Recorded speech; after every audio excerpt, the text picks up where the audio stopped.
చూడొచ్చు. నేను ఒకటే అడుగుతా ఉన్నాను. ఇంటెలిజెన్స్ చీఫ్ పొద్దున్న లేవగానే ఆ రిపోర్ట్ ఎవరిని సబ్మిట్ చేస్తారండి? మంత్రులకు చేస్తారా? ఏమన్నా ఎమ్మెల్యేలకు చేస్తారా? వాళ్ళ మనుషులకి ఎవరు ఉన్నారా వెనకాల? డైరెక్ట్ గా ఎవరు చేస్తారు? చీఫ్ మినిస్టర్ చేస్తారు. ఆ రిపోర్టు ఈ రోజు జరిగిన విషయాలన్నీ రేపొద్దున డైరెక్ట్ గా చీఫ్ మినిస్టర్ వాళ్ళతో మాట్లాడి ఆ రిపోర్ట్ ని సబ్మిట్ చేస్తారు. ఆ సబ్మిట్ చేసినప్పుడు మరి ఎవరి ఆధ్వర్యంలో జరుగుతా ఉంది అంతా కూడా?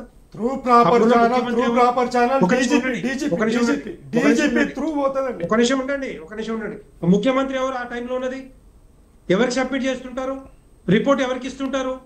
మరి అవి కనీసం అప్పుడన్నా మరి అదేనా జ్ఞానం ఉండాలి కదా, ఆ టైంలో తెలియాలి కదా. కళ్ళు మూసుకొని కూర్చున్నారా? ఇంతమంది ఫోన్లు ట్యాప్ చేస్తా ఉంటే 4000 మంది ఫోన్లు ట్యాప్ చేస్తారా? ఎవరు ఇష్టం వచ్చినట్టు చేస్తారా? సొంత బిడ్డలు కూడా వదలకుండా చేస్తారా మీరు? మీకు ఇదేనా మీకు తెలంగాణ రాష్ట్రం అధికారం ఇచ్చింది?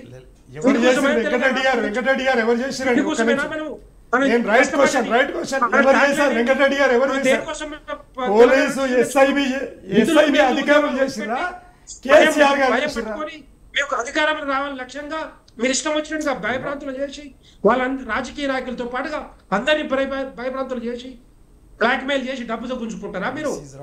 ఎవరు నాకు అర్థం కాదు. ఎవరిచ్చారు మీకు ఈ స్వేచ్ఛ? ఎవరిచ్చారు ఈ అధికారం మీకు? ఏ పరికరాలు ఎక్కడి నుంచి తీసుకొచ్చారు? ఎట్లా తీసుకొచ్చారు? ఇవన్నీ కూడా బయటికి రావాలి. దీంట్లో వెనకాల ఎవరున్నా కూడా, ఎవరు ఏ కల్ప్రిట్ ఉన్నా కూడా, ఎవరు గిల్టీ ఈ పనులు చేసినా కూడా డెఫినెట్ గా వీళ్ళని చట్టం ముందు తీసుకురావాలి, జైల్లో పెట్టాలి. ఒక్కరిద్దరు చేసిన కేటీఆర్ గారు ఒకరోజు మాట్లాడుతూ ఆ ఫోన్ ట్యాపింగ్ చేసి ఉండొచ్చు, ఆ ఒక్కరిద్దరు చేసి ఉండొచ్చు, పోయిందేమన్నాడు.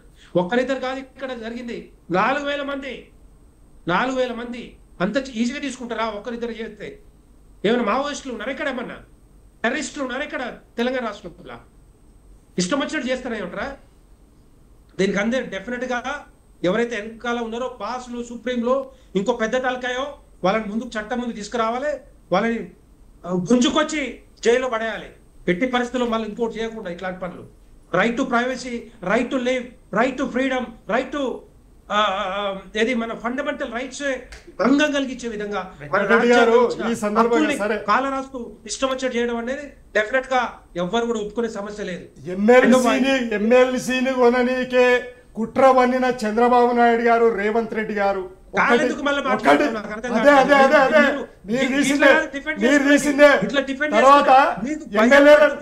మా ఎమ్మెల్యేలను కొనడానికి భారతీయ జనతా పార్టీ సంతోష్ గారిని పంపి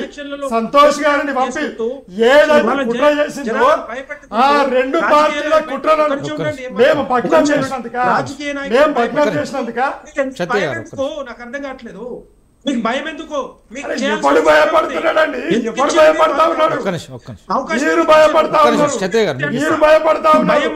మేము సాక్ష్యాధారాలతో సహా మేము ముందర పెట్టినాం. ఏం మాట్లాడతారు నాకు అర్థం కాదు.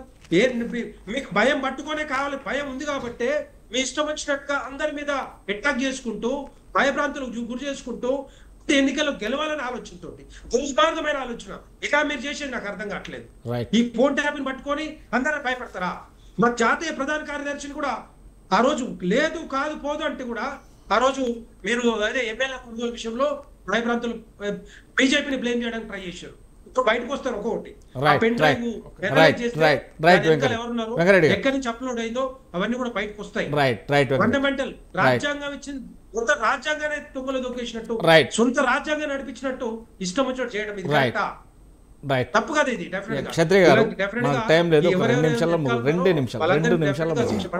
రెండు నిమిషాలు. అయితే వెంకటరెడ్డి గారు, మీ బాధ అయినా మా బాధ అయినా ఒకటే. అసలు దొంగ ఎవడనేది దొరకబట్టాలంటున్నారు కదా. మా ఎమ్మెల్యేలను కొనడానికి 22 మందిని కొనడానికి కుట్రలు పన్నింది ఎవరు? ఎమ్మెల్సీని కొని ప్రభుత్వాన్ని పడగొట్టింది ఎవరు? ఒకటి. రెండవది, మా తెలంగాణ మొత్తం ఉద్యమకారులను ఆనాడు 2014 వరకు ఎవరు ట్యాపింగ్ చేసి ఎవరు నానా యాతనలకు గురి చేసింది ఎవరు? చెప్పండి మరి. అంటే మీరు తెలంగాణ బిడ్డ కాదా? తెలంగాణ బిడ్డ కాకుండా మాట్లాడతారా? ఓన్లీ భారతీయ జనతా పార్టీ సంబంధించినటువంటి పదాధికారిగానే మాట్లాడతారా? అది కాదు కదా ఇక్కడ ఇష్యూ. ఇక్కడ ఏంది అంటే క్యారెక్టర్ అసాసినేషన్ జరుగుతూ ఉంది. కేసీఆర్ గారి మీద, కేసీఆర్ గారి కుటుంబం మీద, అలాగే బీఆర్ఎస్ పార్టీ మంత్రుల మీద, ఎంపీల మీద, అలాగే ఎమ్మెల్యేల మీద ఈరోజు క్యారెక్టర్ అసోసియేషన్ జరుగుతూ ఉంది. కాబట్టి దానికి మేము ప్రజల ద్వారానే బుద్ధి చెప్తాం ఈ భారతీయ జనతా పార్టీకి, ఈ కాంగ్రెస్ పార్టీకి. ఈ రోజు వచ్చినది సిట్టు ఏం చేస్తుందండి? ఒక పోలీస్ అధికారి లేదా ఒక పోలీస్ అధికారి ఇంకొక పోలీస్ అధికారిని ప్రశ్నించి న్యాయం వస్తుందని మీరు అనుకుంటున్నారు. అయిపోయింది. భారతీయ జనతా పార్టీ వైపు చూస్తా ఉన్నారు తెలంగాణ ప్రజలందరూ. అదే చూద్దాం ఎన్నికలలో ఈ రోజు డైవర్షన్ పాలిటిక్స్ ఏంటండి? ఈ రోజు పునర్విభజన చట్టంలో భాగంగా భారతీయ జనతా పార్టీ తెలంగాణకు చేసినంత ఆనాడు 2000 సంవత్సరంలో 3 రాష్ట్రాలు ఇచ్చి వెంకటరెడ్డి గారు ఒక్క నిమిషం తెలంగాణ రాష్ట్రం ఇవ్వనటువంటి భారతీయ జనతా పార్టీ క్షత్రియ గారు మాట్లాడతారండి. ఏం చేసిరండి మీరు తెలంగాణకు? నరసయ్య గౌడ్ గారు చెప్పండి. నరసయ్య గౌడ్ గారు, మనం చూస్తున్నాం ఏదైతే కావాలని పాలిటిక్స్ రాజకీయంగానే ఇది ఆరోపిస్తున్నారు తప్ప సిట్ అధికారులకు కావచ్చు, ఎవరు కావచ్చు, ఇది ఓన్లీ చేసింది అధికారులు. కానీ ఇక్కడ బీఆర్ఎస్ నాయకులు కాదు, అప్పటి సీఎం కేసీఆర్ కాదు, కేటీఆర్ సంబంధం ఎవరికి సంబంధం లేదు. దీంట్లో కావాలని ఒక పాలిటిక్స్ రాజకీయమే. అదే రాబోయే ఎలక్షన్స్ ఏదైతే లోకల్ బాడీ ఎలక్షన్లో దానికి సంబంధించి మాత్రమే ఇది కావాలనే దుష్ప్రచారం చేస్తుంది అని బీఆర్ఎస్ ఆరోపిస్తుంది. దాని మీద ఏమంటారు? ఇప్పుడు కేసీఆర్ పార్టీ చివరికి ఆ 7 సూవల లోపలికి 7 అడుగులు వేసేదాకా ఇవే మాటలు చెప్తారు. వాళ్ళు మనం వింటున్నాం కదా సార్. ఇప్పుడు కాళేశ్వరంలో కూడా అవే మాటలు చెప్తారు. ప్రతి దాంట్లో మాకేం సంబంధం అంటే ఈ ప్రభుత్వానికి, అంటే ఈ కాంగ్రెస్ లీడర్లు 1000-2000 మంది, ఈ బీఆర్ఎస్ లా వాళ్ళ కూతురు కాంచి మొదలుపెట్టి అందరిది ట్యాప్ చేయమని అధికారులకు ఏం అవసరం అని నేను ఒకటి అడుగుతున్నా. నువ్వు రివ్యూ కమిటీకి ఇచ్చిన నెంబర్లలో ఇవన్నీ చూపించినావు కదా, అంటే వీళ్ళందరూ కూడా మావోయిస్టులేనా? కేసీఆర్ ఇంట్లో కూడా మావోయిస్టులు ఉన్నట్టు నువ్వు ఒప్పుకున్నట్టే కదా. నేనేమంటా, ఇవన్నీ కాదండి. ఇప్పుడు వాళ్ళు చివరికి ఓడిపోయేదాకా కూడా ఇట్లాంటి పెద్ద మనుషులు వచ్చి ఇట్లానే చెప్తారు. పోలీస్ అధికారులను బయటకు కూర్చున్నామంటే ఇప్పుడు ప్రక్షాళన చేస్తా ఉన్నాం. ఇంకొకసారి ఫ్యూచర్ లో ఎవరికి కూడా ఇలాంటి పొరపాట్లు జరగకుండా ఉండాలంటే బీజేపీకి సంబంధించిన ఆర్గనైజేషనల్ ఆయన పెద్ద మనిషి ఉంటే ఆయనకి ఫామ్ హౌస్ లో 4 కూర్చోబెట్టి అందులో గుంజాలని ప్రయత్నం చేసిండు. వాళ్ళు మాట్లాడినవి అవన్నీ బయటికి తీస్తా ఉన్నాడు. ఇప్పుడు దొరుకుతారు. నేనేమంటున్నా, 1000 గొడ్లను తిన్న రాబందు కూడా ఒక గాలివానకు పోయినట్టు కేసీఆర్ పార్టీ, కేసీఆర్ ఫ్యామిలీ ఖచ్చితంగా ఫోన్ ట్యాపింగ్ కేసులో జైలుకు పోక తప్పదు. రెండవది ఏంటంటే, ప్రభాకర్ రావు రాకముందే వేరే పేరు ఇది వజ్రోత్సవాలను పెట్టుకుని అమెరికా పోయి ఏం కౌన్సిలింగ్ ఇచ్చిండో 4 రోజులు పెట్టు చేసిండు ప్రభాకర్ రావు. ఇవాళ ఒక్కొక్కటి చెప్పకనే చెప్తాం, అన్ని బయటకు వస్తా ఉన్నాయి. కాబట్టి ఖచ్చితంగా బాస్ ఎవరనేది అందరికీ తెలుసు. ప్రభుత్వ బాసు కేసీఆరే, పార్టీ బాసు మంత్రి బాసు కేటీఆరే. వీళ్ళ అనుమతి లేకుండా ఏం జరగలే అని వార్తలన్నీ చెప్తూనే ఉన్నారు, అందరూ చెప్తూనే ఉన్నారు. కాబట్టి నేను ఒకటే అంటాను, ఫోన్ ట్యాపింగ్ కేసు చేయడం అనేది కేసీఆర్ పార్టీ, కేసీఆర్ కేటీఆర్ జీవితంలో పట్టుకున్నటువంటి దెబ్బ జరుగుతుంది. కోట్ల రూపాయలు ఎక్కడి నుంచి తీసుకున్నది. ఇవన్నీ ఆస్తుల మీద కూడా ఎంక్వైరీ జరుగుతుంది. ఇవన్నీ కూడా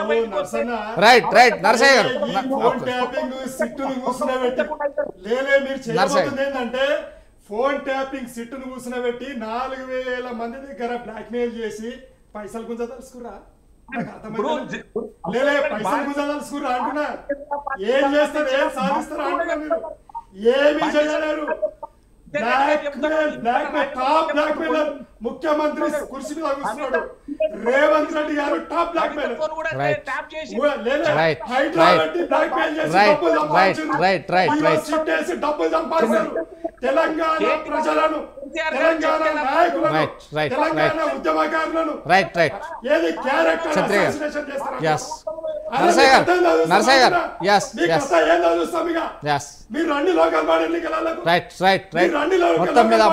మొత్తం మీద ఈ రోజు డిబేట్ లో పాల్గొన్నటువంటి